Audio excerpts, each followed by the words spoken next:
My name is Louise, and I'll be turning 34 this year. After college, I landed a job at a prominent corporation that is well known to almost everyone.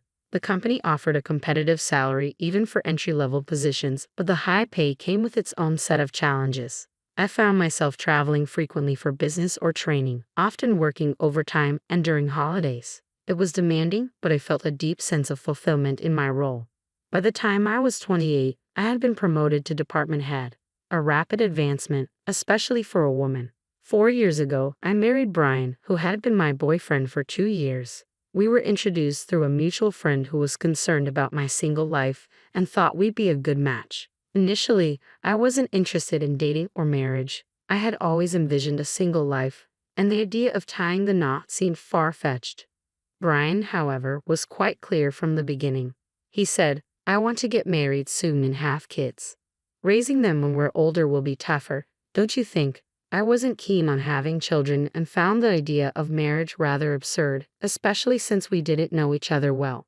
With a new promotion and a busy schedule, marriage and starting a family seemed out of the question.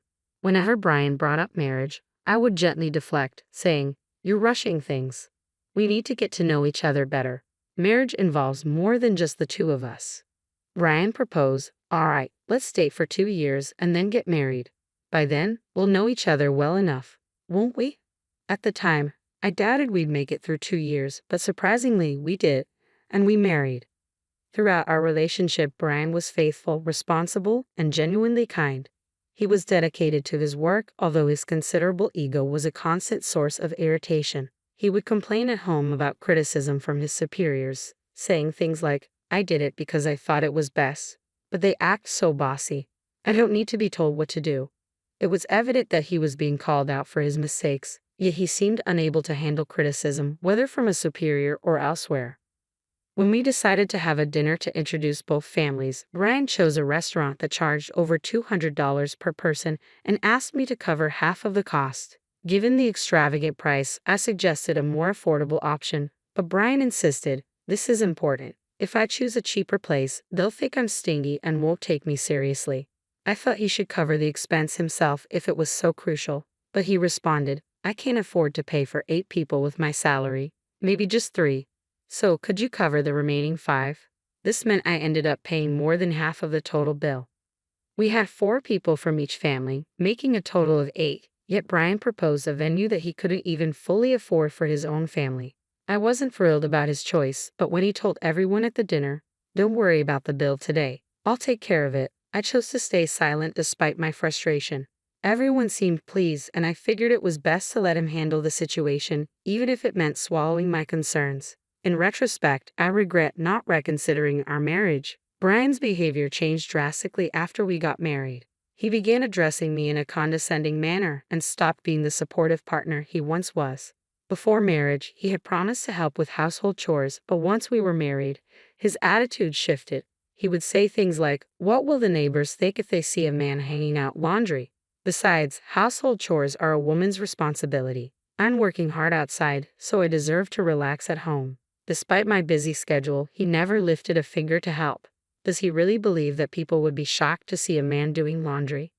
I was growing increasingly frustrated with Brian's domineering attitude, but I managed to tolerate it because I didn't mind doing the housework. What truly upset me, however, was Brian's financial support for his parents. Although his parents were farmers, they had always struggled financially, and now, nearing their 70s, farming had become even more challenging for them. They frequently called Brian, asking for money. Initially, I sympathized with their situation, but within 6 months of our marriage, Brian began giving his entire salary to his parents, leaving nothing for our living expenses.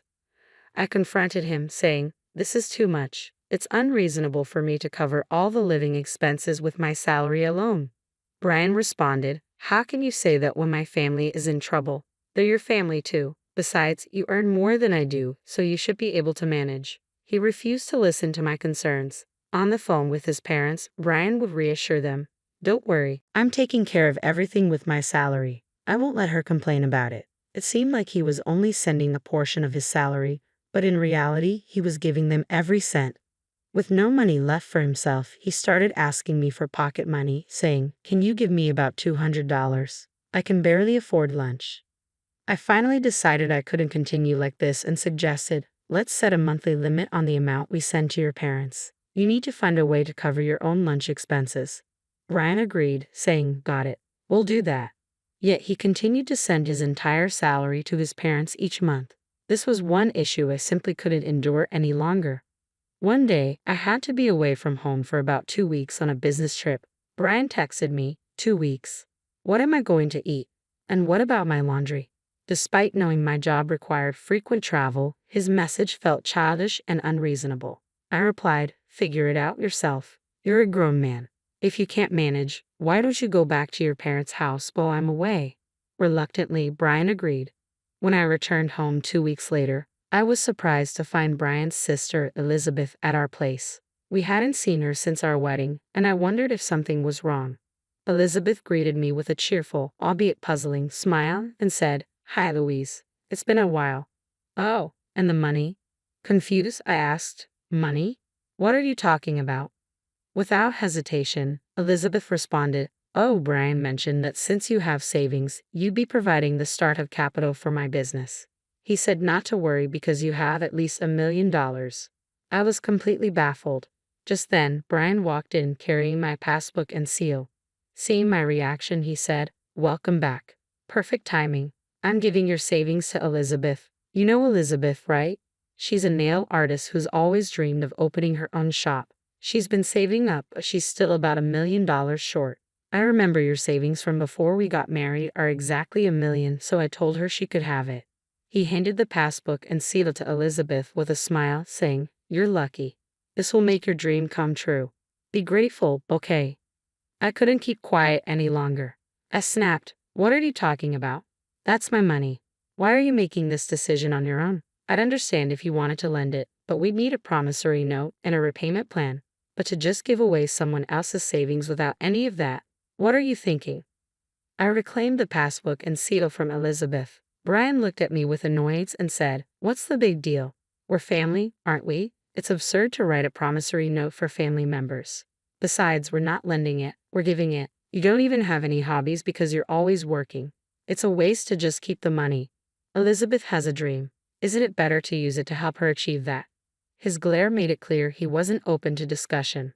Realizing this conversation was going nowhere, I thought it was pointless to argue further. But then Brian said, this money is too good for you. You just waste it. You can work and save up again. Understand? If you still want to argue, we'll get a divorce. Seeing an opportunity, an idea sparked in my mind. I quickly replied, all right, let's get a divorce. I'll draft the papers and send them to you. I'll collect my belongings soon. Until the divorce is finalized, I'll stay in a hotel. Goodbye for now. With that, I grabbed my luggage from my business trip and left the house in a hurry. Brian was stunned by my sudden decision. After a while, he sent several texts saying things like, you can still come back if you apologize now, and Elizabeth says she'll forgive you if you give her the money. Stop being stubborn and come back. I ignored all his messages. Who does he think he is? The next day, I went to the city hall and mailed the signed divorce papers back home. Despite this, he continued texting me, asking, are you really sure about this? I simply replied, please submit them as soon as possible, and ignored the rest of his texts. The divorce was finalized sooner than I had anticipated. A week later, I coordinated my move to a new house while Brian was at work. When Brian inquired about the property division, he texted, I'm glad to be rid of an ugly woman like you.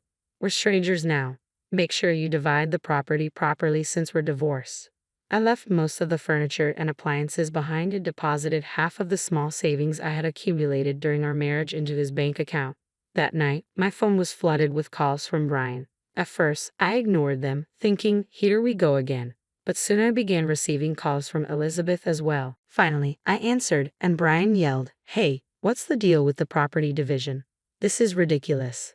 There's only $800 in this account. I thought to myself, just as I expected. I told Brian, see, I did split the property. We originally had $1,600 in our joint account, so I left you with half, $800. All the furniture and appliances were purchased after our marriage, so I left them behind. That seems like a fair division, doesn't it? To be clear, I ended up with less. Ryan was unconvinced. What are you talking about? You're supposed to have $1 million in savings, right?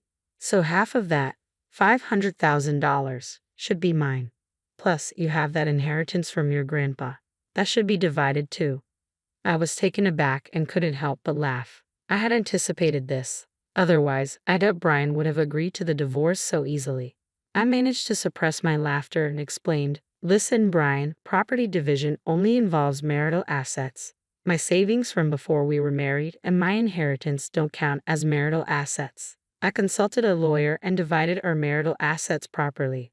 The money we saved after getting married was all earned by me. You never contributed to our household expenses. Be grateful I'd even divided that." Brian shouted, "You're lying. There's no way that's true. You can't fool me. Hand over what's rightfully mine, or I'll sue you." His voice trembled with desperation, but I remained calm.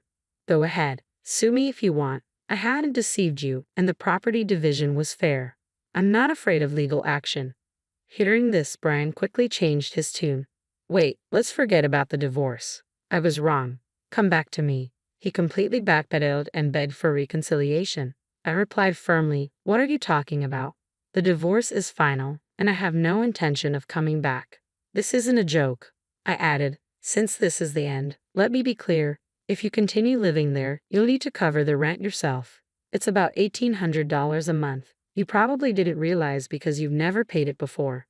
Brian responded weakly, "I can't afford that." I shrugged. If he couldn't pay, it wasn't my concern anymore. After our separation, Brian had to move back to his parents' house because he couldn't manage the rent. Struggling with moving expenses, he ended up selling the furniture and appliances I had left behind. His parents, believing he was doing well financially and hoping he would improve their situation, welcomed him with open arms. However, Brian couldn't contribute as much money as he did when we were together, and he seemed increasingly uncomfortable living with them.